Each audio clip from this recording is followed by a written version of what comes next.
Turn to Section 1 of Listening Practice Test. Section 1. Listen to the conversation between a Japanese student and a housing officer and complete the form. First, you have some time to look at questions 1 to 5.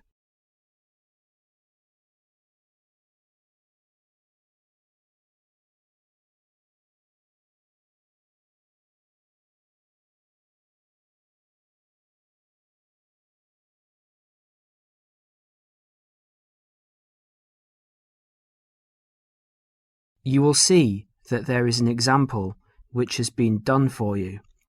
The conversation relating to this will be played first. Yes, what can I do for you? My friend is in a homestay and she really enjoys it, so I'd like to join a family as well. Okay, let me get some details. What's your name? My name is Keiko Yoichini. Could you spell your family name for me, please? Yes, it's Yoichini. That's Yuichini.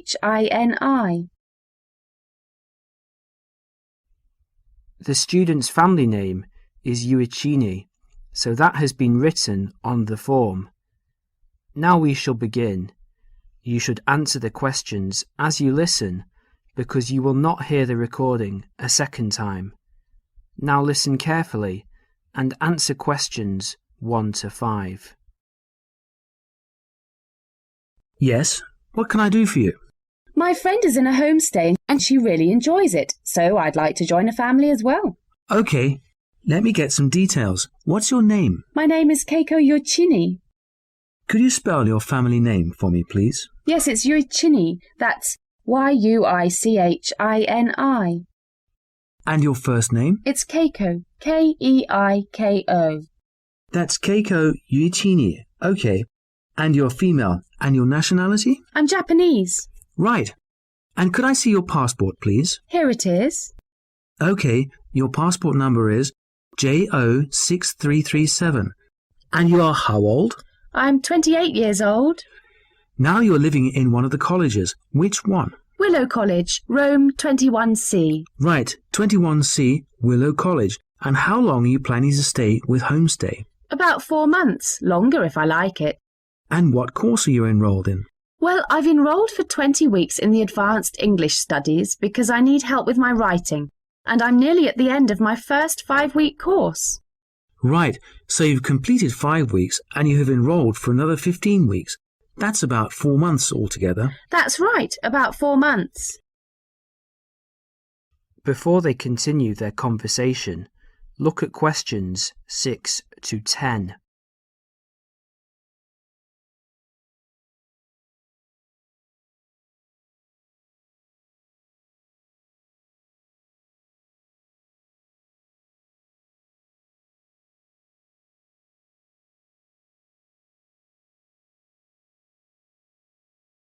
As you listen to the rest of the conversation, complete the form by filling in the numbered spaces 6 to 10. Okay. Do you have a preference for a family with children or without children? I like young children, but I like to be with older people. You know, I like someone of my own age. Okay. And do you smoke or drink? No and no. Would you mind being with a family of smokers? Yes, I would. I don't like smoking. I'd rather be with a family of people who do not smoke or drink. Okay, and what about pets? Oh, I love animals. I'm a veterinarian, so that's fine. The more the better. All right. Now what about you? Are you a vegetarian or do you have any special food requirements? No, I'm not a vegetarian, but I don't eat a lot of meat. I really like seafood. And what about your hobbies? I like reading and going to the movies. Do you play any sports? Yes, I joined the handball team, but I didn't like that, so I stopped playing. You know, I played tennis on the weekend with my friends. All right, let's see. Name, age, transport. Are you familiar with the public transport system? No, I'm not really, because I've been living on campus. I've been to the city a few times on the bus, but they're always late. What about the trains? I like catching trains. They're much faster. Well, let's go and check on the computer to see what I've got. Listen, would it be okay to leave this with me? Could you come back after class this afternoon? Yes, of course. I'll check my records and I will give you details this afternoon. Thank you for your help. It's a pleasure. I'll see you this afternoon. Bye. Bye. That is the end of section 1. You now have half a minute to check your answer to a talk given by a tour guide about travel to Esnia. First look at questions 11 to 14.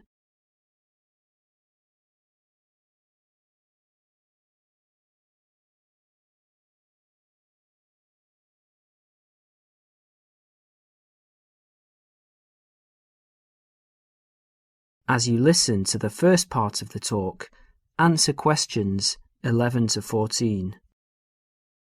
Hello everyone. As you know, this agency has specialized in tours and independent travel to Esnia for over 20 years. It's a magnificent place to visit, but it's not always as easy or as comfortable as it might be. So this tour is designed to help you handle the bureaucratic hassles and give you time and energy to enjoy the beauty of this breathtaking country. The first hassle is visas. Nowadays, Esnian visas are needed by almost all nationalities. The normal visa lasts for just 90 days, but a renewal is possible. It is worth leaving yourself plenty of time when applying, or I suggest, from experience, 2 months.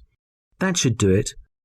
The latest confirmed price is £30, but it should be noted, and a lot of our regular travellers tell us that the price may change without notice and hold up visa processing. So ring up the Esnian embassy and check the price before sending out forms. Now, for those of you who are intending to take Esnia as part of a longer tour and want to wait till you get to another country, do remember that some Esnian consulates in neighbouring countries require you to provide a letter from your own embassy just to confirm your nationality. You can find a list of major embassies throughout the world in the student handbook on page 13. Oh, and one more thing. Check whether you need a multiple entry visa if you're leaving and re-entering Esnia on your tour. Before the talk continues, you will have a chance to look at questions 15 to 20.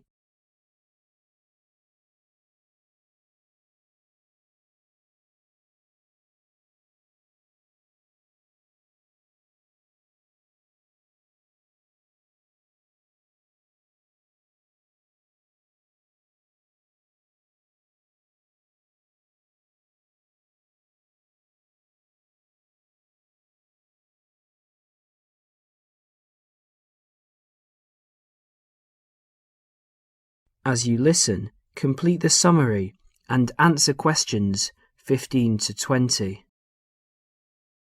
Now, some miscellaneous general advice.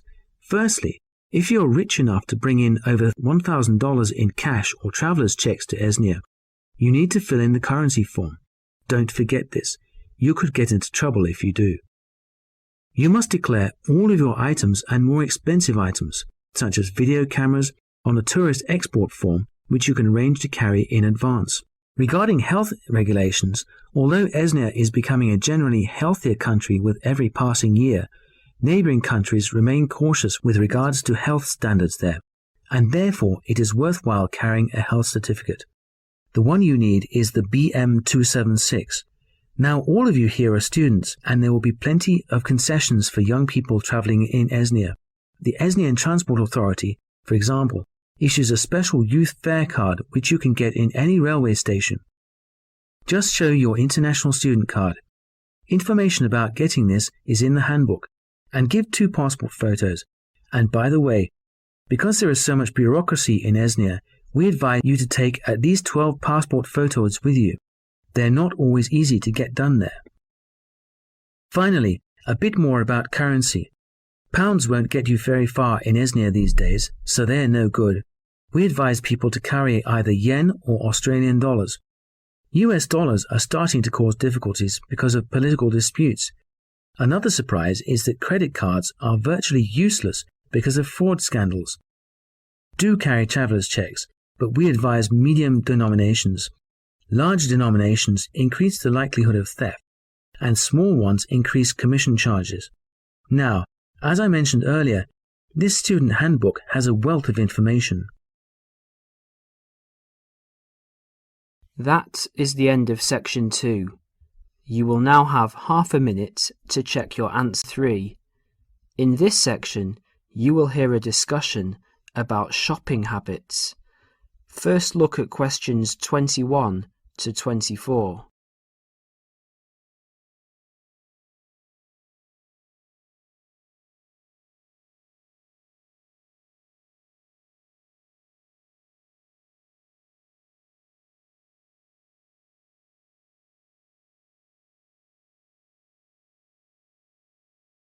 As you listen to the first part of the discussion, answer questions 21 to 24. Excuse me. I wonder if you'd mind answering a few questions. You see, I'm doing a project. Fine, what's this on? Well, I'm looking at the people's shopping habits. Okay. Can I ask you, first of all, are you a student? Well, I was a student here last year, but since then I've left, and I'm working in a bank now as a cashier. I just came to see a friend. Oh, that's okay. So how often do you go shopping? Oh, I buy a lot of books. Should I exclude books? Oh, if you leave books aside, what about shopping for all of your personal items, study things, and that sort of thing? Okay, because I go to the supermarket almost every day, it seems the other things, I'd say, I tend to do it every other week. And do you spend the same amount each time? I guess so. I only have about £100 a month spare, so I'd probably spend about £50 each time. What sort of shops do you like best? The department store or the small retail outlets? Oh, I like big department stores, so everything's in one place. The weather's so bad, so it's a bit miserable trudging from one little shop to another. Great. What do you find most difficult to buy? What do you mean? Well, what do you have to really search for? What takes you a long time to find? Oh, jeans, definitely. You can get hold of a sweater or a CD in a moment, but with jeans I can spend all afternoon and still not find a pair that fits. Okay, one last question. Who do you usually shop with? Now, I usually go shopping on my own, but if I want to make it more of a social occasion with friends to have a coffee and things, I often go with colleagues from work, in our lunch hour. Well, thank you very much. You've been very helpful. No problem.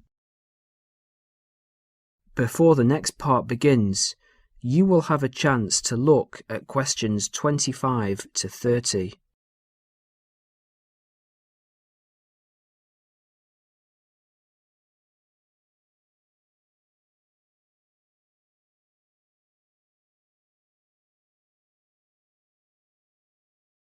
As you listen, answer questions 25 to 30. Hello, Dale. How did you get on with your shopping inquiries? Well, I got 50 people to answer questions and the results were quite interesting. OK, let's have a look. Well, those were handouts and here you can see that the majority of people I interviewed said they went shopping once a week. Most often, that was the weekend. Right. For those people who spend enormous amounts of money, if you see this chart, you can see that half the people spend £45 a month, and while 15% of people spend more than that, an average of £75, the rest spend relatively small amounts. Even the regular shoppers spend no more than £20 a month. Window shoppers? Yes, I asked them what kinds of shops they prefer, and the response was unanimous. Everyone went for department stores. I think that's what young people today want. That's understandable, and that's a useful statistic, I think. I also talked to them about the things they found most difficult to buy. I thought the answer was going to be something like books or study materials, but it's always clothes. They have problems with things related to hobbies. As far as sportswear is concerned, they complain about the lack of shops that sell it. Not many had trouble buying sweaters and things like that, but shoes and trousers were really problematic. Was that, again, because there just isn't enough variety? Yes, they say everywhere they just come across the same styles, so they just give up after a while. I know what they mean. Lastly, I asked them whom they want to shop with. That is the end of section 3. You will now have half a minute to check your answers. 4. In this section, you will hear a lecture about study and answer questions 31 to 40. First look at questions 31 to 40.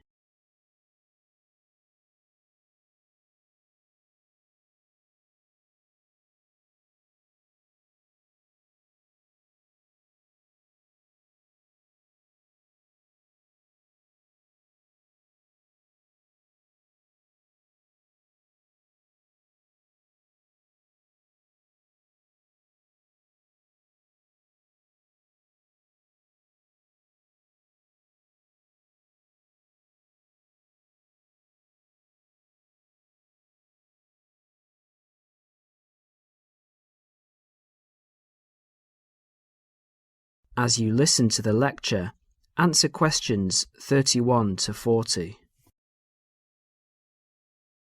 Can anybody hear me?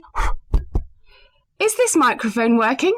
Good. Now, welcome everybody to the second of these lectures on successful study at college.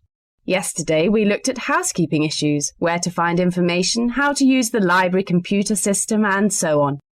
Today we're going to cover an issue that will be vitally important to you all throughout your time here at college, and that is time management.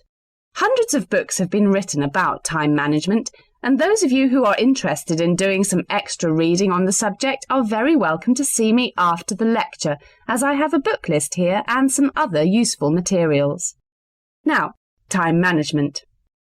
In the past, this used to mean making a list to plan for every hour of the week and then try to stick to this plan.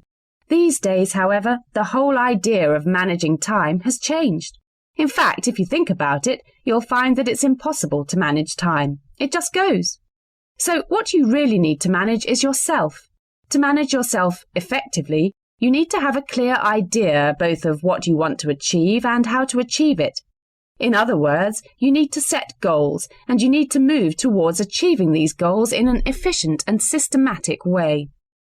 Most coursework at the college is set by mid-semester, and at the end of the semester usually involves 2 written assignments of between 1,500 and 3,000 words in length. If you look around you at college, you will see that during the first weeks of the term, everyone looks cheerful and focused, followed by a change around week 6, assignment time, when people start to look a bit stressed. The library reports that an increasing number of students become angry when books are not available. So what's happened? Has everybody become suddenly irritable and angry for no reason? Not quite. The reason is that people have not managed their resources well. They have not set priorities for reaching their goals and, as a result, some of them realise they are going to do badly with their assignments. This will not be because they lack intelligence or love of the subject. They will fail because they did not have a clear idea of what they have to do and how long it should take them. Let's step back a minute. What do we mean by establishing goals? Well, basically, it means deciding what you want to achieve. In other words, deciding on the results that you want to achieve.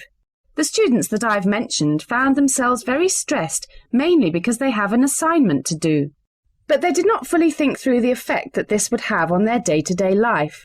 There's an awful lot of spare time in a day. For example, if you manage to spend some of that time, even just 1 hour, on an activity that helps you with your study, that 1 hour could have a major impact in your course, particularly if you make it a regular habit. I'd like to ask you now to have a look at the planners in your information kits. You will see that there are 3, 1 term planner, 1 weekly planner, and 1 daily planner.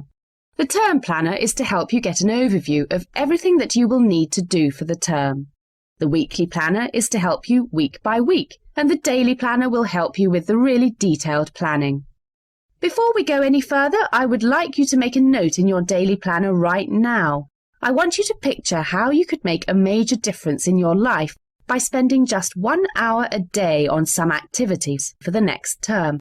Background reading, for example, or preparing a bibliography.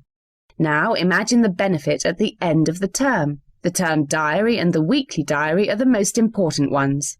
However, a week is really the shortest time you have to establish an overview of your time for planning purposes. Now you need to set priorities for the term. Work out how you could achieve those priorities and the results that you desire. If you can get into the habit of planning like this, you'll soon find that you've actually had more time than before to spend on relaxation and other activities that you enjoy. Now let's share some of the ideas that you've come up with. I'll divide you up into groups to share your ideas. OK. That is the end of section 4. You will now have half a minute to check your answers.